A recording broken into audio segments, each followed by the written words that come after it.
We come from the world of quiet money. Yeah. Women's money is quiet. Yeah, money. don't be proud. Don't be Yeah, proud, don't but also shout it our money out. is quiet. So you always hear stories about, Jerry Wanene, that chick is rich. Hizo nyumba unaona Kangemi, hizo zote ni zake. So women money is quiet money.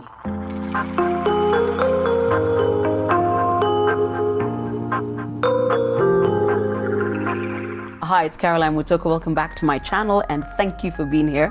If you have subscribed, tell your friends to do so. The three ladies joining me today is because you asked for this conversation. A couple of months ago, I sat down with three gentlemen and we had men and money. And everybody was like, what just happened? They said, when is women and money coming? And I was thinking, isn't women and money all the time?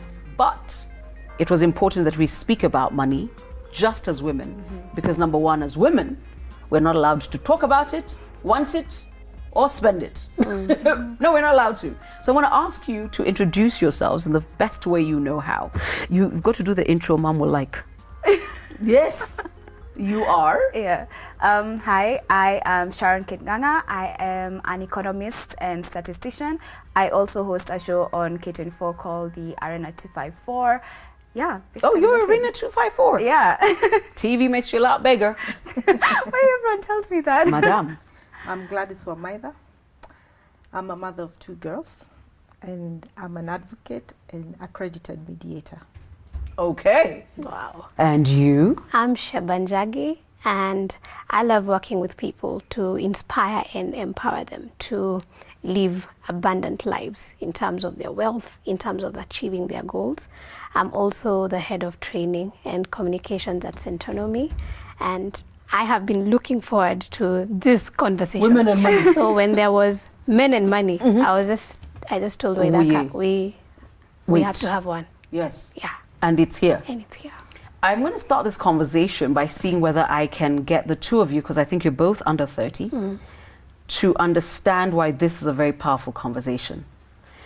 Well, Maitha and I can remember a time when a woman could not open a bank account, could not access financial services, could not buy land, or anything for that matter. Or own land. Or own it. It had to be her husband or a male relative. Yes, or a male. Well, okay, I didn't even know that part. And the way I'm just running around buying land in Rongai. No, because I think when we were getting ready for this conversation, I said I am my grandmother's wildest dream. Because when I look at me and then I look at her, so I lost my last maternal grandmother, I lost my paternal grandmother in December. And on the 29th of December, as she was being laid to rest, when I heard her story, I said, on what planet is there me? When it comes to women and money, correct me. Making it, challenge. Owning it, saying niangu. Because there are a lot of people who still remind women, all the money in the world belongs to men. Spending it, and even daring to multiply it. Even wanting it. Women are not allowed to want money. You're not supposed to. What do you know that you tell your daughters about money? Now you know I've got a changed mindset. Of course. Because of Centonomy. There's before Centonomy. So tell me, BC, after. before Centonomy. Yeah, let's talk about BC. Yeah, because BC, right now, if I was to tell my kids about money, it would be a totally different ballgame. When did you do Centonomy? I did it in 2016. So tell me, what was Maitha's mindset BC, before Centonomy? I would I would describe it like the movie Lion King. There was the king. Yeah. Mufasa, somebody who was the king, and he ruled the kingdom. There was his brother Scar, yes, who envied him. Yes, because it seems he had it all made up. Then there were these two hyenas. Those guys are very important. Shenzi and friend. Yes. And every time Mufasa's name was mentioned, they would shudder. They'd say, say it again, say it again. Mufasa. Yes. Mufasa. That's how I used to think about money.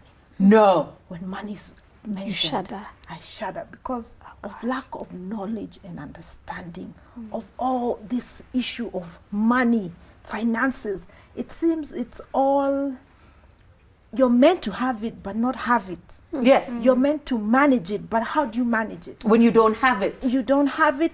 Even when you have it, you don't know how to manage it because there was lack of understanding and lack of knowledge. Because when you're growing up, you never had access to money. Like when I was growing up, Really? if you want to go somewhere, you ask your parents, you're given whatever Yes. you need. Let's say it was bus fare, you'd get the amount for the bus fare.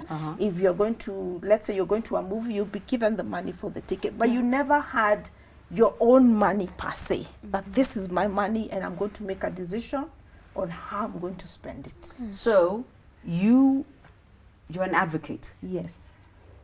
Product of University of Nairobi? No. Outside. So I was gonna tell you she got boom. I was like, what do you mean you don't have your own money? So when's the first time you worked? I worked when I was 17. So I know what it is like to hold my own. I worked during the school holidays because my mom used to work with, she was a sales manager with KCC. So she would travel many regions. And during the holidays, I would travel with her and help in the sales. That's when I experienced money. But it was still Mufasa. yeah, you have, and what do I do with this? So it was an issue of not saving per se, it was consuming. I get it, it's time to consume it. And then you have nothing. Wow. So you have money, you consume it. You know this consuming culture, I want a new dress, new shoes, what? And I'm good. And So when even I before the learnt- gram, there was still pressure. Yes. I need to know. I love the way she described money and she related it to Mufasa. That Shudder. I know. What is your experience before Centonomy? Before Centonomy, for me, my experience has been it's possible to make more. Okay. And that's from my experience. So I like the question you asked her about how did you make money the very first time. Yeah, the very first time. And as she was talking about it, I just did a quick flashback and realized there's this time I studied far away where the votes got lost in an amazing school. And being far away, I remember one time, remember pocket money? My mom and my dad, they gave me the pocket money. And I was so excited. Yes. Because trust me, Caroline, what I had in mind is how can I get more from this? And not necessarily from their pockets. Okay. And the first thing I did, we used to have a school canteen. And the first thing I did, I quickly went to the canteen. It used to be owned by one of our teachers, Mr. Mundi, and ordered a box of cartons, a carton of biscuits. Biscuits. Yes. Malted biscuits, I remember, malt biscuits. Yes. And I knew You were selling from them. these 330 shillings, I'll make double. You are that chick. I was a chick. Your perception of money before Centonomy. Before Centonomy, and I was telling you guys before, so I come from a very humble background. I grew up in Kangemi slums. So the thing about having money, where I come What from, is that? guys in the slum have a mentality that there are people who have the money and there are us who are not meant to have money. Not So meant it's to have, yes. Not meant to have Yes. money. So it's not even about it. Before I was even female, there was the fact that I came from the slum. I was going to tell you it's double. It's double. So if you're from the slum, you're not meant to have money. So if you're female and from the slum, So double. yeah, so before I found out I was female, which was way later, I was already struggling because I felt like what you get, it's not even about clothes. There was no such thing at clothes, shoes. No. I didn't know that until I turned 19, which was very recently. So it was hand to mouth. Okay. What's important is what you eat, and I'm a Wow. product. Yeah. Mind blown. So I'm a product of scholarships my whole life. So got scholarships and went to very prestigious schools. So not only am I from the slum, now I'm in academic schools that I went to Precious Bloody Ruta and Westlands Primary.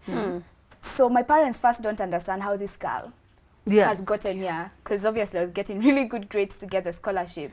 So add the fact that I'm from the slum, now I'm in between worlds, because my parents are still living in that In the mindset. slum, yes. And now I'm in a school that is giving me a mentality where, wait, if you work really hard at your education, you can get this. So the point where I have to explain to my parents that we can get money, and then I have to explain to my friends, hey, you can buy a packet of crisps, but I can't afford that. And a packet of crisps is like 30 shillings. Yeah. I can't do that. And I have siblings, so I can't ask my parents for 30 shillings to have crisps at break time, because that's what my friends have, because they are thinking about what are we going to have for dinner. Yeah. So the first time I got money, so I got a scholarship from an organization called Akili Dada, feminists, Love it.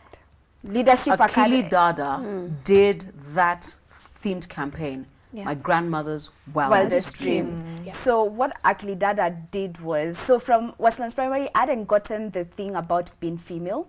I was just another kid with a scholarship. Yeah. By the way, it and takes I'm your getting minute. my grades, yeah. Yes. So I get to Precious Blood, where majority of the kids are from really good families. So even during visiting days, you'll see Land Rovers and like one girl has shopping that could give my family A food whole for a whole month. month.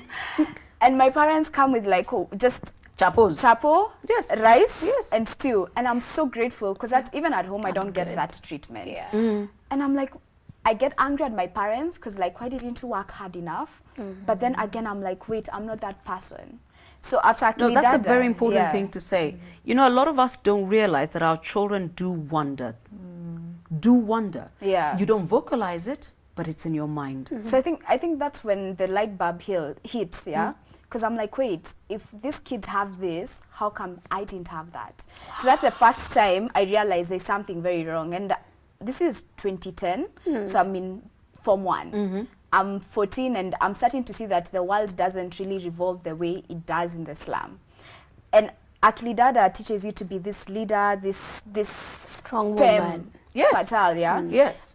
And I'm like, wait, so after high school, I'm going to get an internship with you guys, and you're going to give me a salary? Mind blowing. I was like, how? Watcha. And now my parents are like, wait, so they not only paid your school fees, But then now now they're they're going to gonna pay give you and you- you don't even have experience. Actually, so the initially, first Mama, she was being paid to Yeah. go to school Yeah. to learn. Yeah. Opportunity. And then I'm Oh like, my goodness. so before Centonomy, I was like, what do I do with this money? And kids from the slum, the first thought is, now I can buy everything I never had. The clothes, the But I shoes. think that's all of us.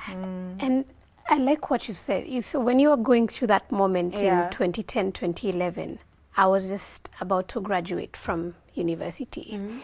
And at that time, I had done a bit of internships where we'd been paid, you know, Yes. allowance, very important. I started doing part-time work. And my biggest question at that time was the same one. What do I do with it? Because I know we are supposed to find ways to multiply. I always used Think about multiplying money when you find money. No. imagine that was You see, this is why we're Yeah. very clear. You guys Yeah. are sitting opposite Yeah. each other. No. Ours was saving. You Just were saving. Yes. Yeah. The minute you got it, you started about it. to save. Worker. Not only did we save, we saved quietly. Yes. And diligent. Can I tell you, us, we didn't save quietly. Let me tell you, I used to be that kid Yeah, your back in the generation has never day. done anything Our quietly. generation, you remember those days, Jumbo Junior, you save loudly. Because at the end of the year, you'll go for like a gala event, the Jumbo Junior Fun Day. Allow me to pick it up from And- here. Yeah. So I used to work for a radio station that used to publicize that event that used to happen at Splash. Yeah. And of course, if a client is spending money on your radio station, you go and pay homage, you go and sit with them. I remember once sitting with the CEO of Cooperative Bank and asking him, why are you here all afternoon? He told me, these are the most important customers in my bank. I asked him why. He says they don't complain, they don't withdraw. No, we don't. I have never, Morathi, I've never forgotten. I mean, he was like, what? He sat there the whole Saturday while you guys came with your Ellie banks. Yeah. How much Now- was in your Ellie bank? I remember one time we went to withdraw with my mom, and there were so many coins and some notes, because notes, yes. what was most important during my entire time is how much and how heavy that How pin. That Ellie bank was. how heavy it was. Yes. Mhm. So I remember one time going with her and counting. It was like 6,000 and something. And I was like, what? And so the problem that time was not, when I was graduating, was not so much how do I get money, but how do I actually manage to get more without having to make a call and say, please send me some more. Okay, those are your issues. She was grappling with the fact that from the slum, finally I have money so I can buy everything I've never had. Yeah.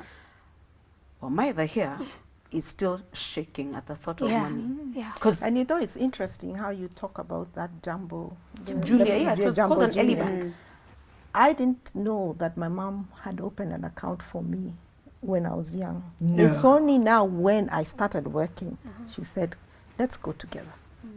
Let me take you somewhere.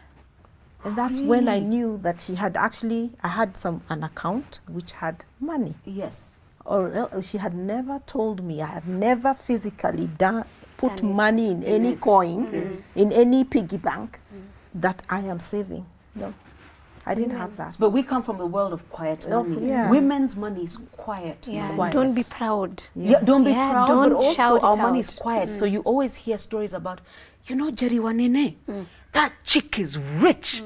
Hizo nyumba unaona kangemi, hizo zote ni zake. So women money is quiet money. I can also, like, I come from a community where we have the customary marriage.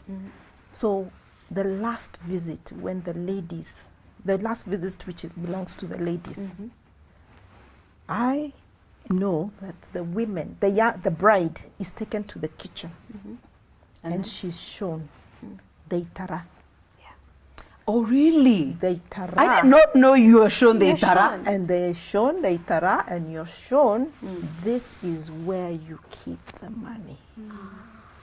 Okay. So when you're given money by your husband for shopping and everything, you keep some. You save some in the itara for later or just in case. Emergency. It's called in case money. Yeah, Case money. emergency. What we call. So the one thing I do know is that you're right.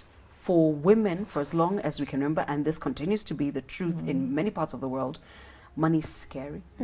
It's like saying Mufasa. Yes. Money is wow. In your case, like what are you saying? But for you, money is like a magician's box. Yes. It's like, how can I make more? Yeah. How can I make more? Yeah. We take a break, and when we come back, you're going to tell me why you went to Centonomy. Kwanza, you. Yes. Why? Because you're the one who created the term BC, before Centonomy. Yeah. Before Centonomy, why you went. And of course, finally, what you know today that every woman should know. I know this. You must pursue your money relentlessly, yours. Because also, let's tell you girls this. Ain't nothing as good as your chums. It's true. Chick. Yours. Liberation. Really. Yes. Yes. And here we are. No, it feels. You're in control. Yeah, there's something about it. The interesting thing when both of you talk is you feel that liberation, and it's important because you know where you come from in terms of the way you were saying it wasn't almost an option for your grandma. It wasn't. It wasn't. And for us, for me at least, I still appreciate that it is liberation, but I need to know the how, and I also need to have the guts to do the work. Got you. Subscribe and come back. Share this video.